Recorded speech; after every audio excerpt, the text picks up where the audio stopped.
প্রধানমন্ত্রীর কিশোরগঞ্জ সফরের আরও তথ্য জানাতে যুক্ত হচ্ছেন সহকর্মী সালেক হোসেন রনি।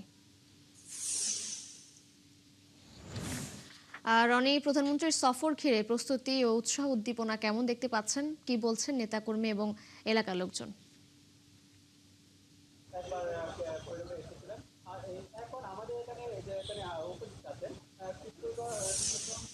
তিশা, কিশোরগঞ্জের জন্য এটি একটি ঐতিহাসিক দিন। এখানে প্রধানমন্ত্রী আসছেন। জাতীয় একটি প্রোগ্রাম, জাতীয় মৎস্য সপ্তাহ এখানে উদ্বোধন হবে। পাকুন্দিয়ায় বেলা 11:30টার দিকে কথা রয়েছে। এখানে মির্জাপুর ঘাটে পোনা অবমুক্ত করবে এবং তারপরেই জর্জ ইনস্টিটিউশনের সেখানে সারা দেশ থেকে নির্বাচিত 14 জন সেরা উদ্যোক্তাদের মাঝে কিন্তু স্বর্ণপদক প্রদান করা হবে আজকে।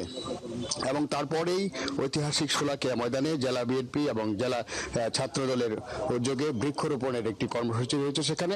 এবং এই যে এইসবের যে আমেজটি পুরো কিশোরগঞ্জ জুড়ে কিন্তু একটি আনন্দের বাতাস বইছে পুরো কিশোরগঞ্জে।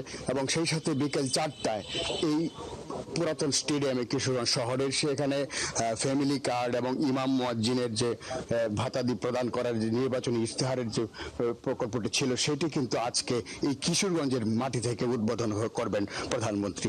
এই সফরকে ঘিরে কিশোরগঞ্জের মানুষ অত্যন্ত আনন্দের সাথে এবং উচ্ছ্বসিত জনগণ।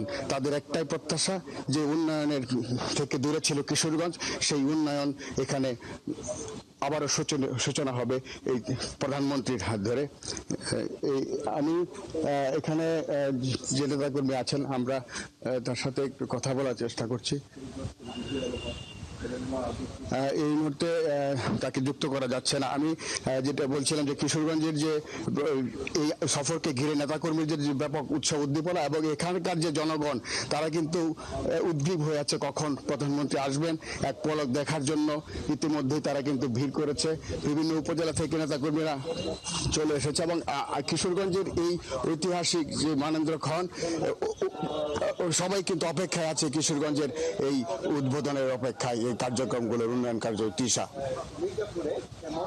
রনি, ধন্যবাদ আপনাকে। আপনি আছেন সেখানে, খোঁজখবর রাখতে থাকুন। দর্শক, কিশোরগঞ্জ থেকে যুক্ত ছিলেন আমাদের সহকর্মী সালেক হোসেন রনি।